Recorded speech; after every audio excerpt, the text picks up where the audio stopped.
Good afternoon. Happy Easter. Happy Sunday. Happy life. Happy everything. We really are here about creating that in your life.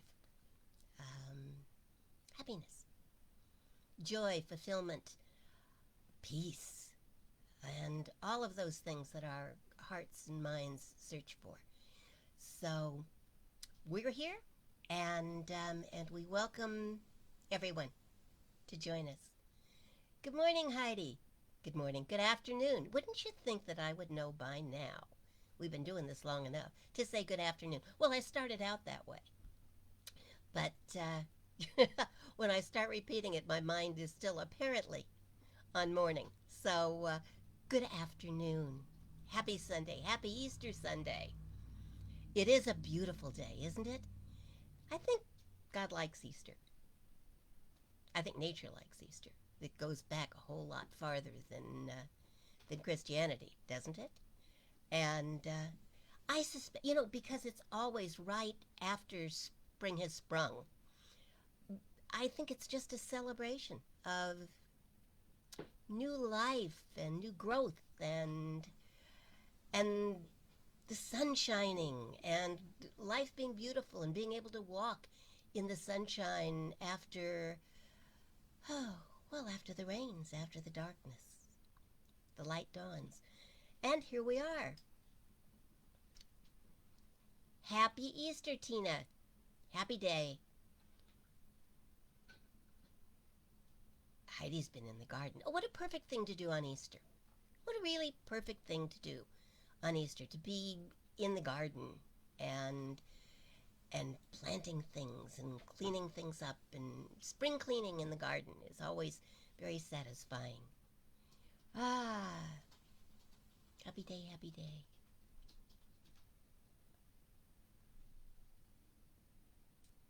Birthday cupcakes and coffee. Is it a birthday, Tina? Happy birthday. Happy, happy birthday. Ah, to be 29 again. Or 39 or 49 or... I think I'll quit while I'm ahead. Or before I get any farther behind. Happy day to you.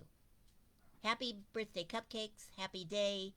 I hope it is as beautiful where you are as it is here. It is truly a glorious Easter Sunday morning. It's beautiful. The sun is shining. Oh, goodness, goodness, goodness, goodness. Keck wants to know what you're growing, Heidi. What are you planting out there? You know, there was a time when you could say I'm planting weeds and people would just kind of laugh and go, ha, well, I've done that. And now it gives a whole different meaning. She's adding decorative flowers and transplanting. Oh, lovely. Lovely. Making things all pretty for spring. Yay. Good for you. Keck's been putting stuff in out there, too. That's kind of her job. I would love to do it. This body doesn't like to bend that much anymore. Okay, Tina's going to be down her way down to LA tomorrow. Oh, good. That's right. You're coming in to take Dana to an appointment. Did I remember that right? I think I did.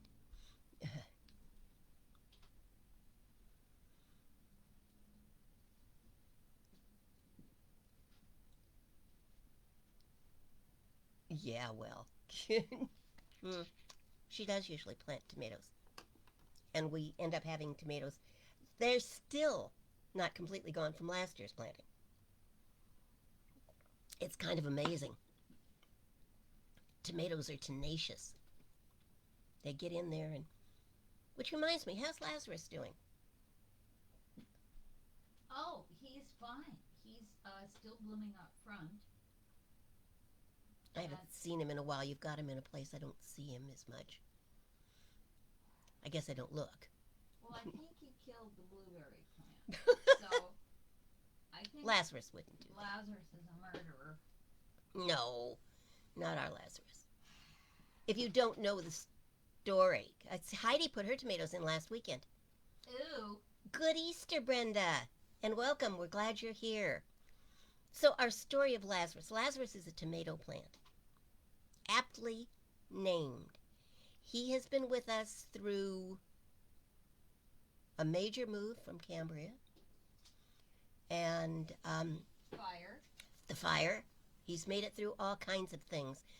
Lazarus started out as a cherry tomato plant that gave you some, no big deal.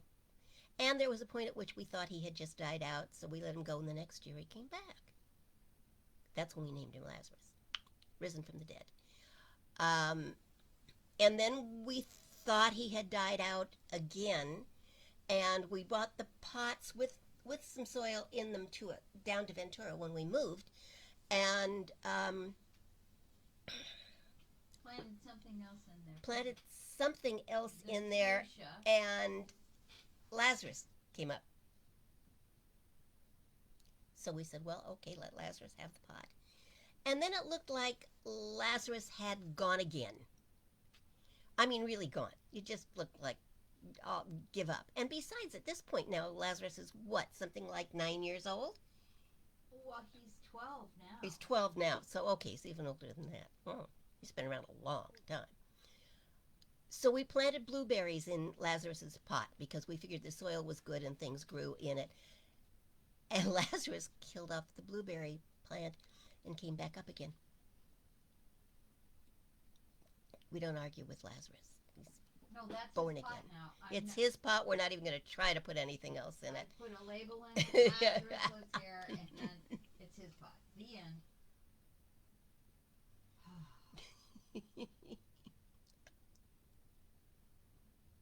No, he gives tomatoes. Every year when he comes up, he gives tomatoes. Little ones, little cherry tomatoes, but they're really good. No, he's not an airfern. He's a tomato plant. And he's tenacious. He's just amazing, our little Lazarus. We even gave seeds to Julia, and Julia has planted Lazarus, and he's huge in Pasadena. I hope you heard that. We have a little cup of Lazarus seeds, and we gave some to our goddaughter. I've made her our goddaughter. Yeah, She was originally just Cax, but yeah. I've usurped her. No, you have. And she planted them in Pasadena, and she's got a huge tomato plant. She sends me pictures of Lazarus. Lazarus is pretty good.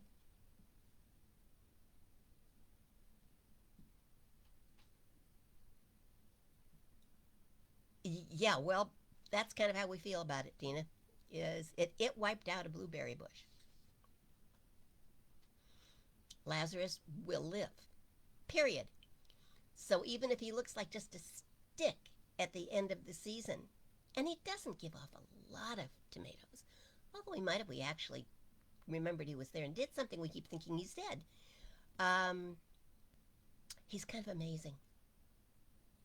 He gives you faith in resurrection. He really does.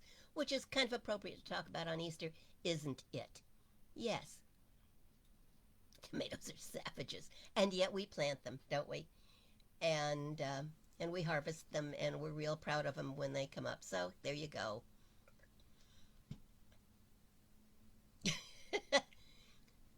I'm sorry, Tina. I shouldn't be living. I shouldn't be laughing. I just looked up and saw your post that said the squirrels here ate all my tomatoes last year. I think I got one. Cac's reply, I'm jealous, is because year before we had that problem. They ate everything, and they chomped things off at the bottom, not the roots, just the bottom of the plant, and and it was just a mess. So Cac had our wonderful Carlos build a condo for the tomatoes. That's the only thing I can think of to call it. It's a big pen with wiring all around it, and she put tomatoes in there last season, And they all grew, and the squirrels couldn't get to them.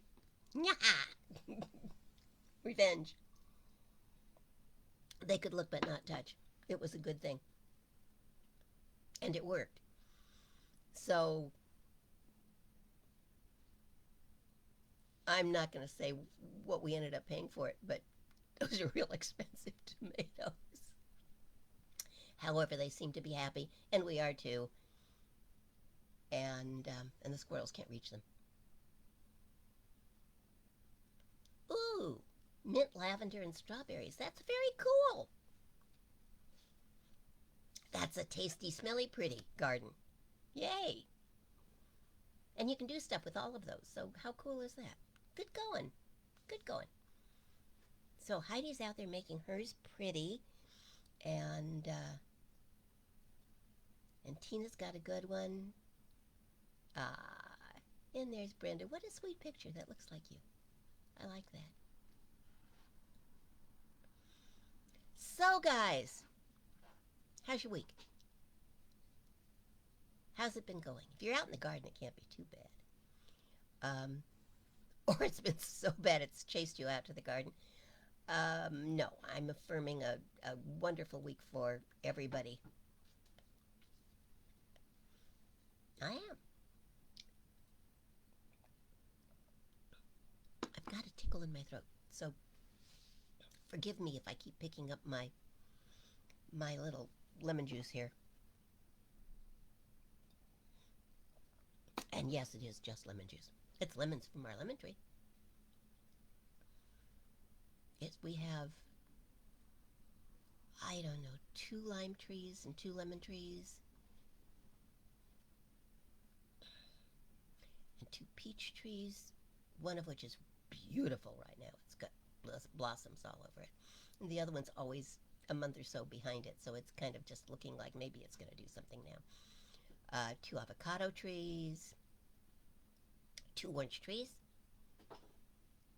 a navel and a valencia, because you should have one of each, and they're both covered with oranges. It's pretty terrific. It's pretty terrific. My job is to water the trees, and I just love to go up there and talk to them and give them water and feel like I'm doing something toward all the work that they're putting in and doing for us. And the last couple of weeks, I have come down with a huge basket. Huge, bigger than that, but if I do that, you can't see where my hands go anyway. So bigger than that basket of oranges. And at first I tried separating the navels and the valencias so that we'd know which one was which, but on the way down the hill they roll inside the basket, and I finally gave up. Now it's a basket full of oranges. And we're happy, and they're happy, and they're growing beautifully. Growing beautifully. This tickle needs to go away. Anyway, happy Easter. I want to talk to you today about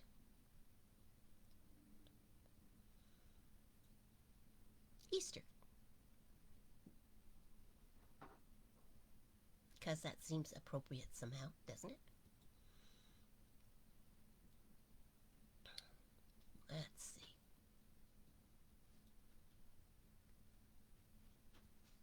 So, I'm going to start with a question, and that really is, spiritually speaking, how has this week been for you? Every day in theology has a name this week. If you follow this story of Holy Week, yesterday would have been what is called Holy Saturday. And Jesus' body, after Good Friday, would have been resting in the tomb. What a week. Talk about your weeks. What a week it had been.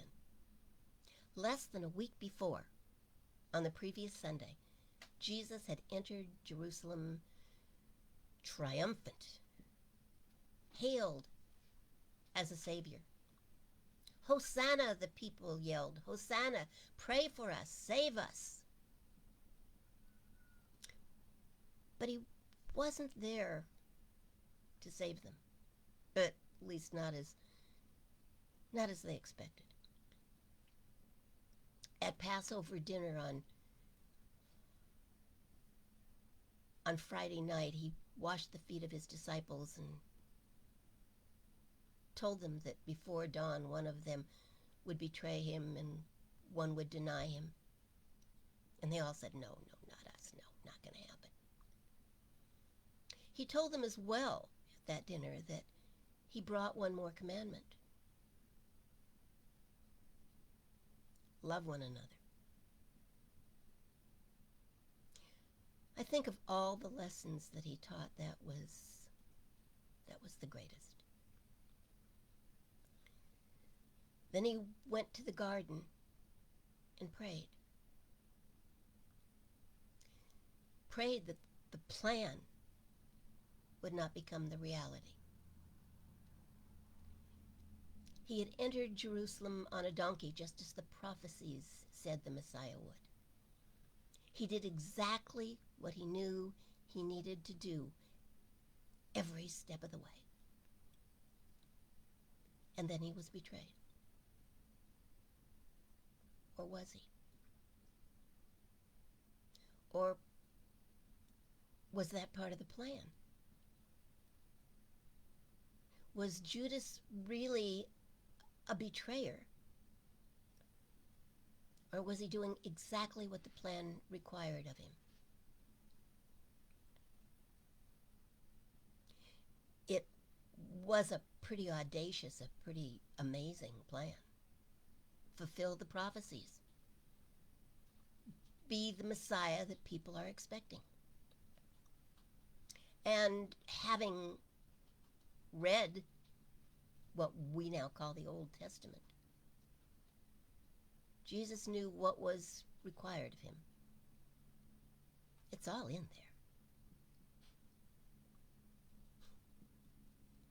He always seemed to know what was required of him and of those who walked with him. It was clear from his statements at the final dinner that he knew he would be denied, and he knew that he would be betrayed. And it's clear from his prayer in the garden that he already knew what was to come. And yet, for just a moment,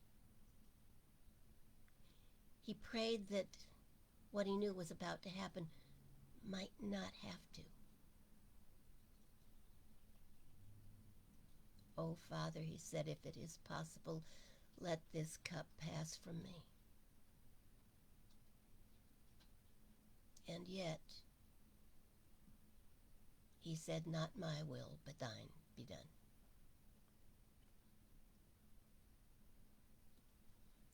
I'd like you to close your eyes, if you would, for just a moment. Imagine that you are there in the garden, that you can hear his voice, that his words to his Father might have sounded something like this. Close every door to me, hide all the world from me. Bar all the windows and shut out the light. Do what you want with me. Hate me and laugh at me. Darken my daytime and torture my night. If my life were important, I would ask, will I live or die? But I know the answers lie far from this world.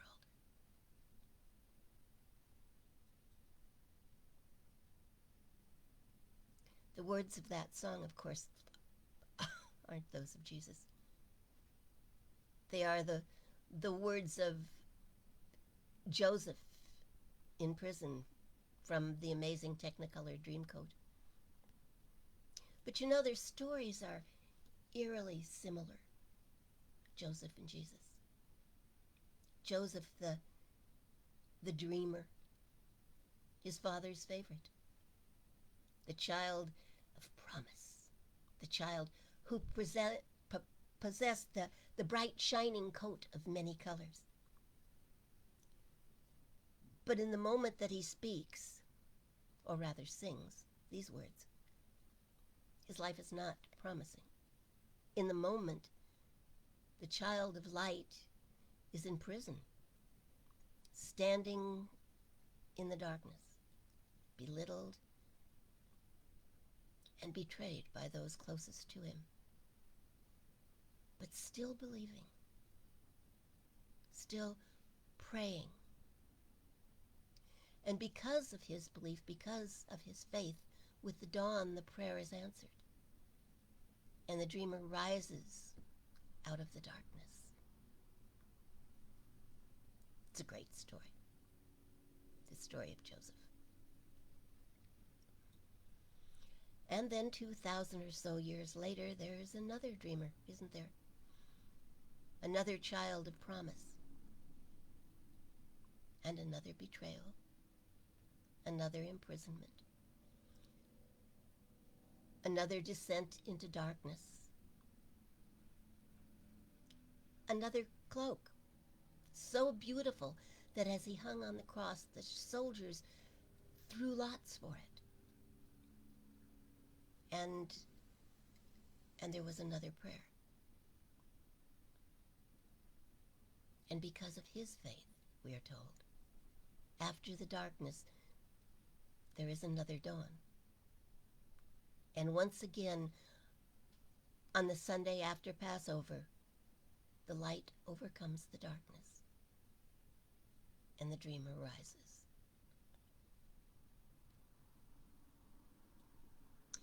The story tells us that the women, Mary and the others, go to the tomb to perform the rituals of anointing the dead. But the giant stone was rolled away, and an angel that they see inside tells them not to be afraid, that their master is not there. He is risen.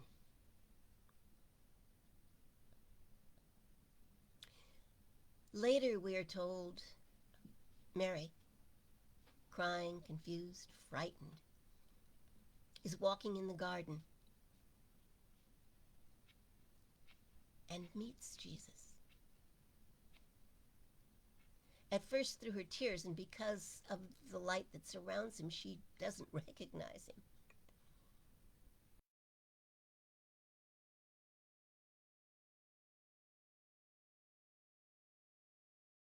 When they have talked a bit, he says, "Go, go. Tell the others, those who are hiding in fear, those who struggle now with their faith. Tell them I have risen."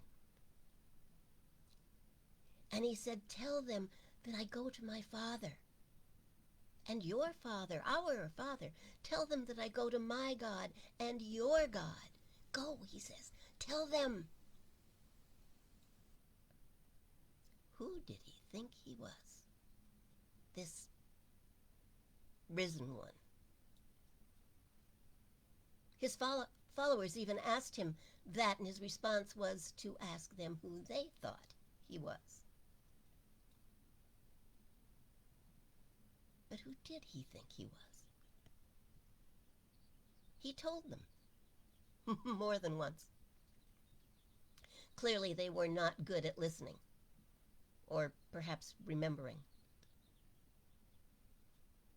John 3:13 says he told them, "I am a child of God, and so are you." Which makes sense of something else that he said. No one can rise up to heaven but he that came from heaven. And yet clearly that journey wasn't reserved for him alone.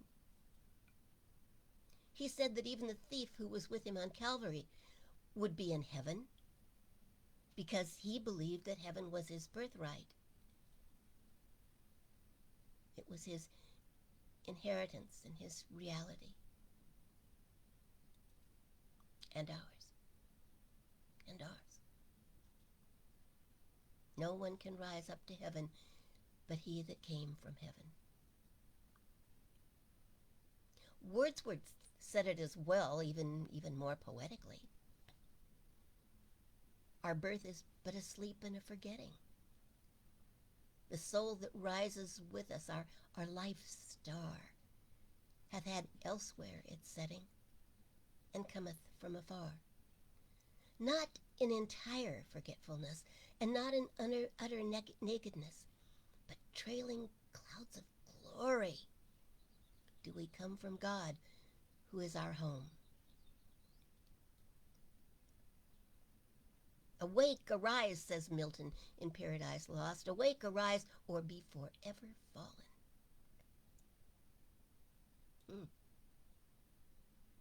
I think we give too much power to the pressures of the moment.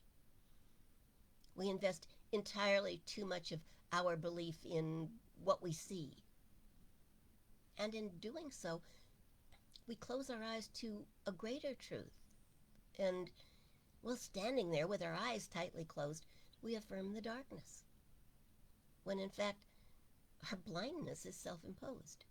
We have closed our eyes. If we allow the darkness or our recollection of the past to dictate our view of reality, we'll never rise above our current experience. If the nightly news or the backyard gossip is defining our world, then we shall live in a shallow, negative, unresponsive world. But if we rise above the chaos of the current situation, or the confusion, or the darkness, if we rise in consciousness superior to the world and the world's opinions, then truly we shall rise. We must begin to have faith in the evidence not seen. Faith that spirit, the unseen mover, is superior to form, that creation is greater than its creations, that the God within us is greater than our challenges. When we begin to believe in a greater God, and even more importantly, a greater God within us, and act in accordance with that belief, the belief that God within us is present always, everywhere, because we are where we are, so too is the spirit of creation. If we insist upon believing that, even in the darkest moments, the darkness will dissipate.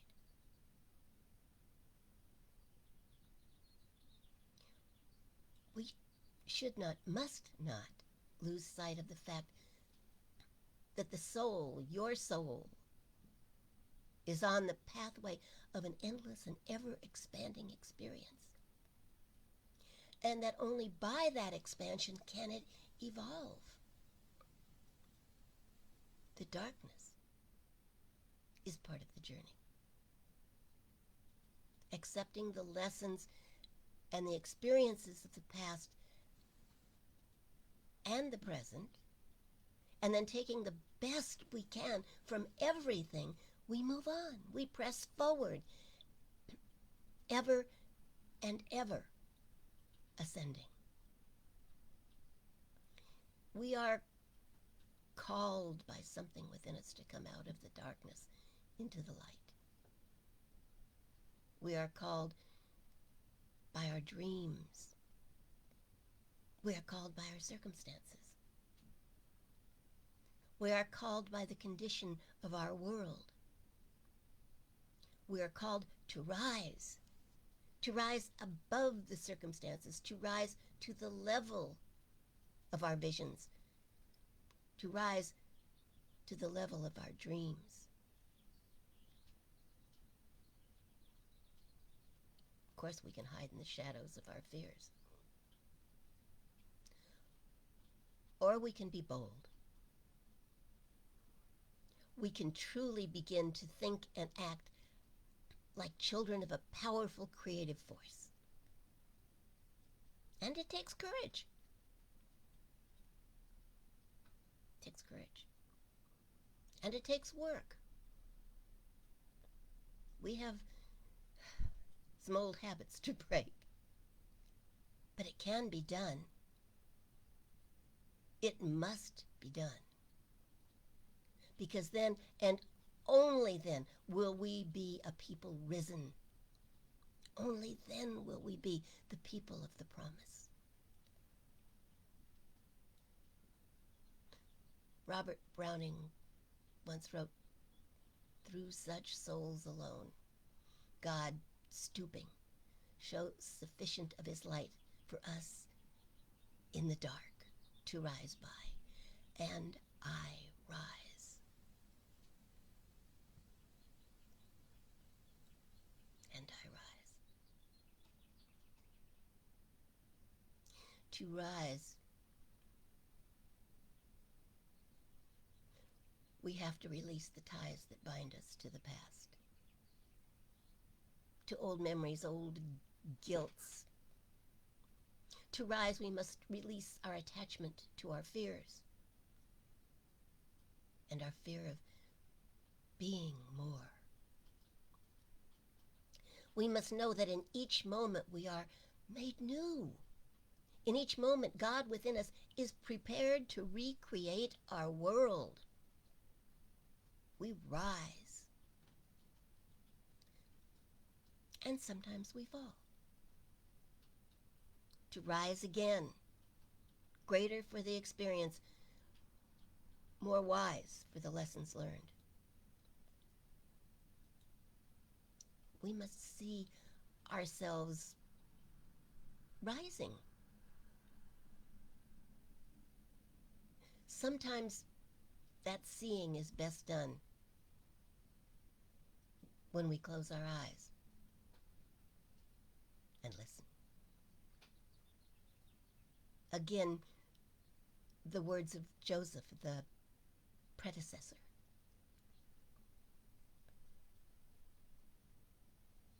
The world and I, we are still waiting, still hesitating.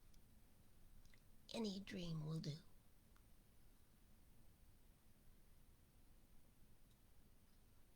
What is the dream of God in you? Find it. Nurture it. Believe in it. Rise up to it. It is not too big. It can overcome all of those things that you think are challenges to it. But we must be bigger for it to do that. We must lift ourselves out of our littleness and step into a life that mirrors the magnitude of our soul.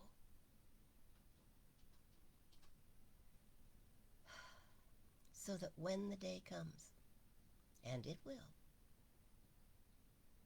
when someone asks, "Where is he? He who lived in fear and trembling, he who longed to succeed. Where is she? She who longed to serve. She who did not see. She who could not speak. Where are they? They who stood in the darkness and longed and wept. And from somewhere, an angel will say to them, he is not here. She is not here. They are living their dreams. They have risen.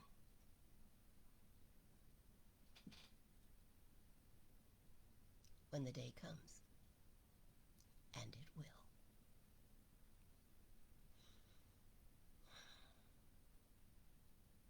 And so it is.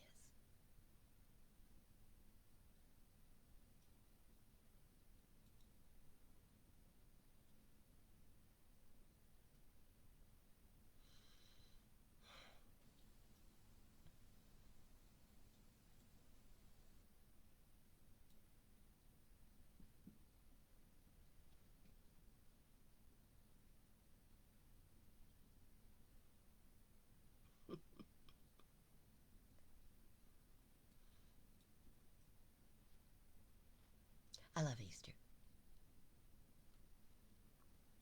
I don't know how much of the story I believe.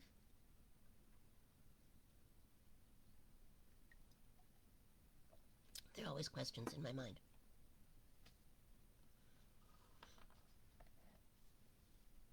And just about the time I think I've got it all figured out,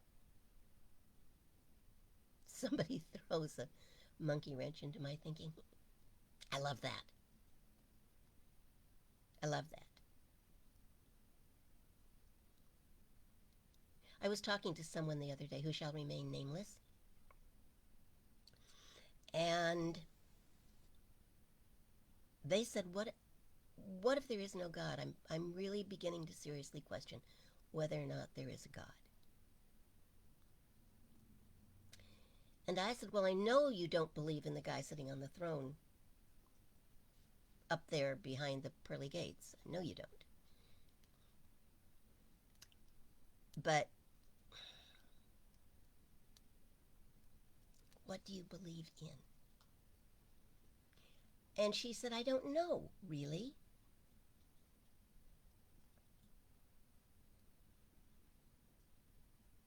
And that was her question. And I said, I can't tell you what to believe in. I appreciate that you're a big girl and you've done a lot of thinking. And that for you, the old stories don't work.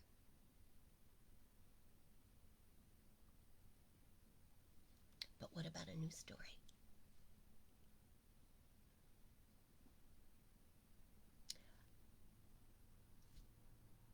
I keep going back to if Genesis is just a story, and I think it is. I think it is. I'm guessing, but I think it is. I think it's a story that got made up to explain where things came from. Every religion has a creation story. Every single religion has a creation story about how everything came into being. And sometimes there's a whole lot of gods involved in the process, and sometimes there's one. And then science came along and said, no, got a better story. There's this big bang thing. And most of you have been around long enough to hear me say, great, but what banged? Where did that come from? And at the end of that conversation very often is the intelligence behind things. The same intelligence that pre-existed everything. Not intelligence like intellect, but like knowing.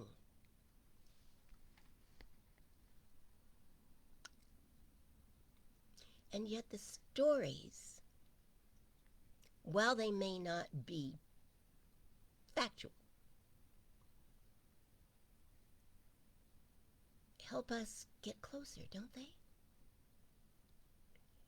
Help us touch something within us that responds to the story and says, okay, there's a lesson in this for me.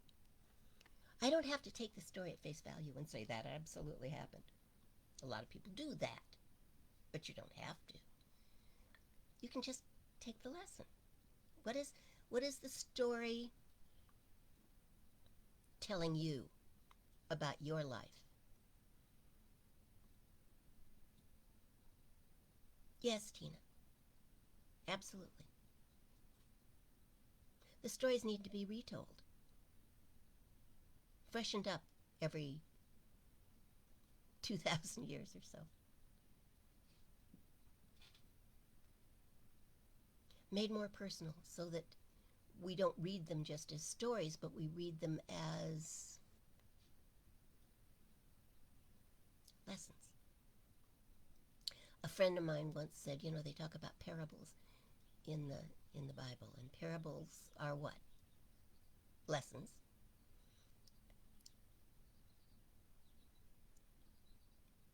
But he went on to say parables are stories about something that probably didn't happen but should have. And must have at some level, or no one would have written the story, don't you think? So, here we are, 2021 years further along the line. And what have we learned? What's the story we want to take? What is the lesson in the story for us that we can apply to our lives and become better for it? And I mean better in every single way. Spiritually better, more grounded, more loving, more caring, wiser, more prosperous, more loved, and love all of everything. What can we learn from this story?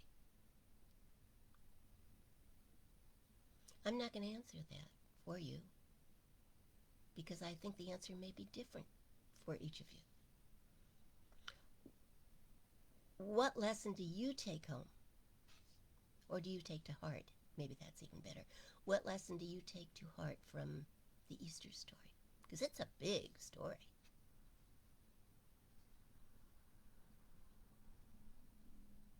You know, it's interesting because the Jesus stories and the Joseph stories are so similar up to a point.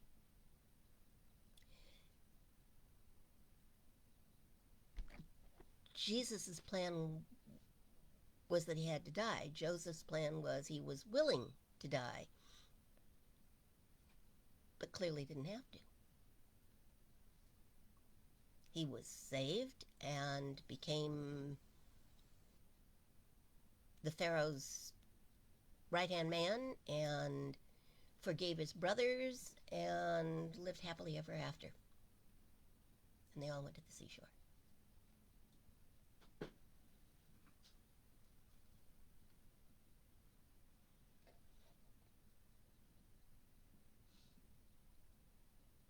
Ah, Heidi, good question. What story will they tell of the last year? And how will those stories help us to understand? Oh, don't you think it'll be laced with... I mean, what's the point in retelling the story if it's just a whiny butt thing? Stories are made up, I believe, to teach lessons. To teach valuable lessons. And there's certainly a lot. What will we take from it? What will you take from the last year? What's your story? We may still be too close to it to write our own stories of the past year. Sometimes we need a little distance. Little space to actually look at it and say, this happened and that happened and I did this and I did that and I thought this and I thought that. And was my life better for it ultimately? Were the gifts of this past year greater for me in the long run than the, in most of our cases, inconvenience? People died. A lot of people died. What's the lesson in that? A lot of businesses closed. I was watching the news last night, and they were interviewing 3 restaurant owners, small restaurant owners, and one of them had 2 restaurants going into the pandemic, and now only had 1, and was fighting to save it. But she said, if the COVID relief plan actually does what they have said it would do, that she can make it till fall. And another one of the restaurant owners said, if it comes through, he can make it to October. If it doesn't, he's going to have to close in May. I mean, it was really just... And then the statistic was that 110,000 restaurants have closed because of the pandemic. Closed forever. Now, that doesn't mean some of those owners might get their business act back together again. That sounds wrong. But might be re inspired and decide to try again. Um, what story will they tell of the past year?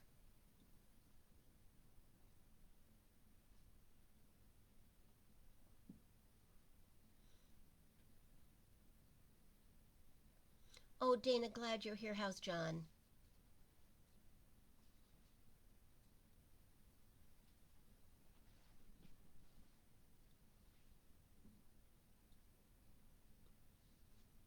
I need to know how John is. John shares a birthday with my daughter, so I kind of feel like we're related. I make strange connections sometimes. Makes me happy. Good point, Heidi. What else would make the world stop and take notice? Literally a beyond national or international, a world crisis. A world crisis. Doesn't come along too often. I mean, you read the news about some catastrophe happening here, another catastrophe happening over there, um, but doesn't hit when it's the same way as when it's the same catastrophe hitting everywhere. It kind of makes us all one in a very dark sort of way, doesn't it? Aw, Dana, I'm so glad. Well, next time you get a chance, give him a hug from me too. I've been vaccinated. Heidi says this is the First World War. Yeah, kind of. Kind of, yeah. First, seriously, they talk about other pandemics and whatnot, but we weren't here for that, were we? We weren't here for that. So we can't really relate to it. I'd love to talk to some people who were and ask them how much like the Spanish flu this one was.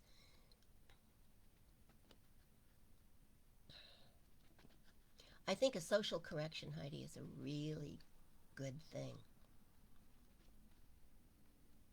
I think it's a good call. There's been so much happening in the past year on so many different levels. And it continues, doesn't it? You watch the nightly news, it continues. It's not over yet. It's not over yet. The pot has been stirred.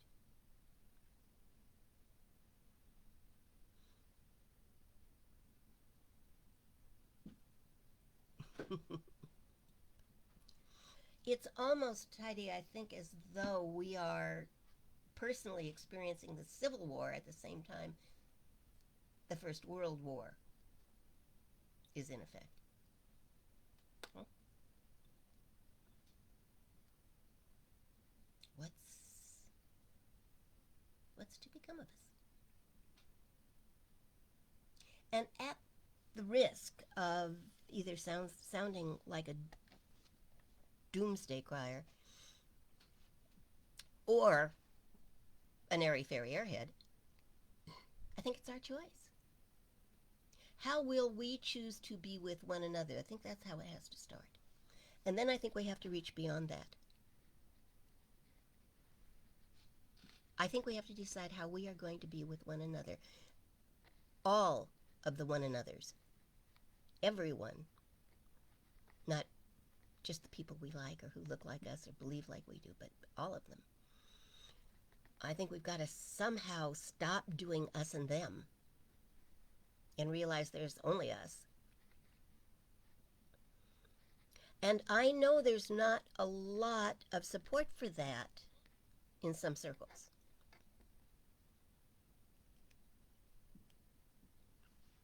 So maybe we need to start some new circles. Draw a circle and pull them in.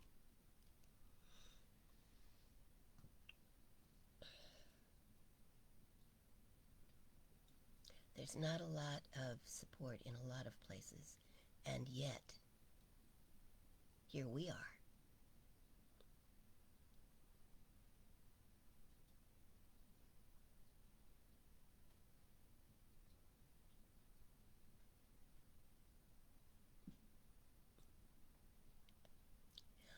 You know, Tina, I don't know. It's you're right, and I think we need to create a bigger bottle that includes more people, and we can all get in there with a genie and let it work its magic. It's just a thought. So on this bright and beautiful Easter morning, I'll tell you what I have faith in. I have faith in you. I have faith that you will make the right choices and take the right actions to change your world. And in changing your world, you will also change mine. I have faith in you. That each one of you in your own way will make a huge difference.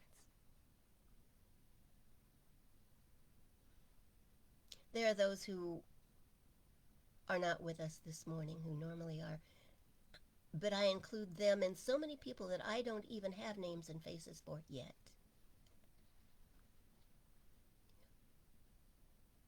But I have faith that the world is changing for the better. That we will, one by one, open our minds and our hearts, and once we are vaccinated, our arms,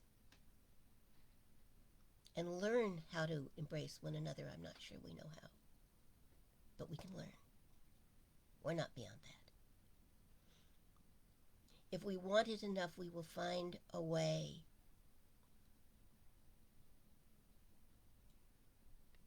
And if we're out there being what we want the world to be, we will attract others to us.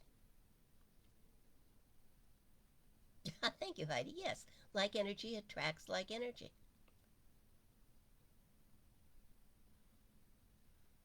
Yes, Jennifer and Kirk and Jennifer's mother are in our prayers.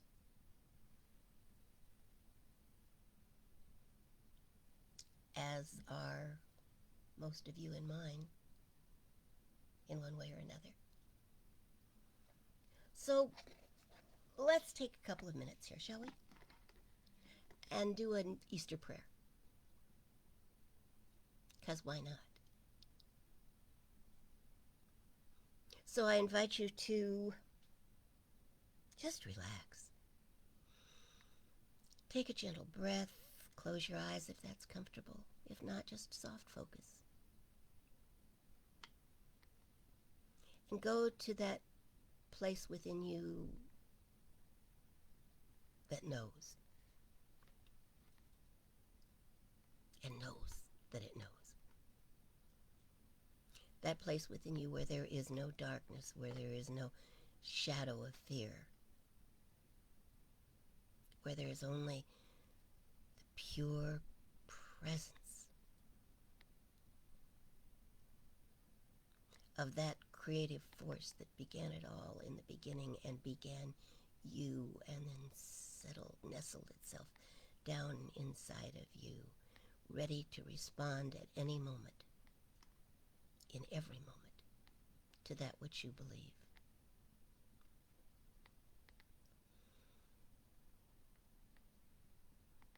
So then our responsibility is to believe the good, believe the true, believe the beautiful.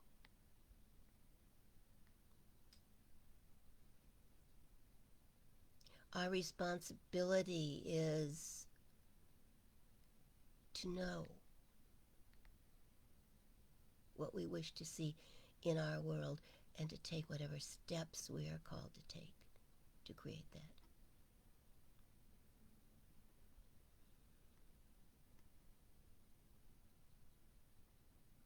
We are not being asked to lay down our lives.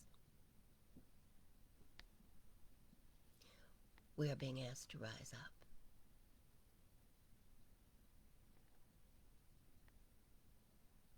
To answer the call. So that when we hear the voice of creation saying, Who shall I send? The answer that comes from deep within is, here I am. Send me.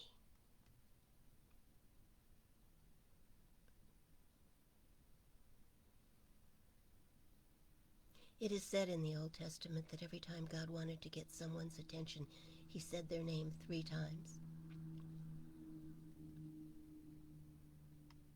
Not because he necessarily wanted to, but because it would take 3 times to get their attention.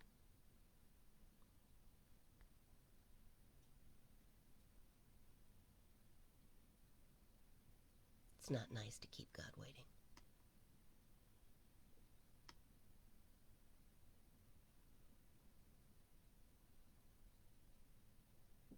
Let us know today that we are creative, we are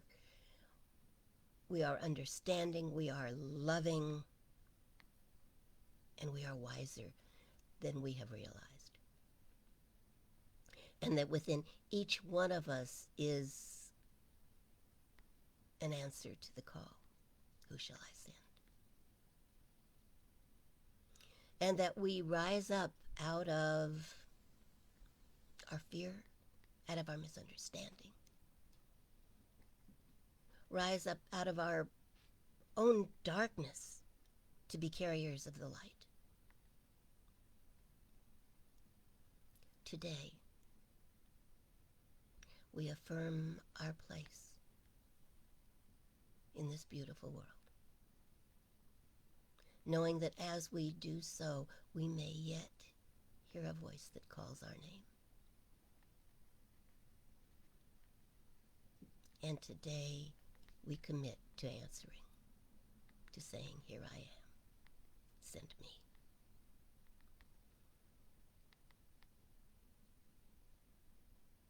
It is a blessed day, a day of joy, a day of rising up, fulfilling our own destiny, completing the cause for which we have come. A day of rejoicing, certainly. And so the sun shining is a sign that we are standing in the light, and the flowers growing and the seeds being planted, all of that part of an ancient ritual that affirms the presence of creation and our part in the process. Joyously, gratefully, absolutely, we let that be so. And so it is.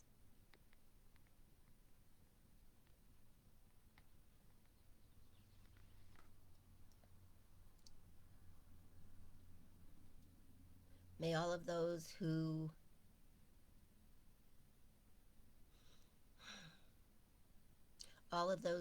have asked for prayer know that prayer is happening. Know that lives are changing. Know that there's reason to celebrate. Bodies are being healed. Minds are being made clear. Magical, miraculous things are happening. And we've got a closing song. So, let it be. And so it is.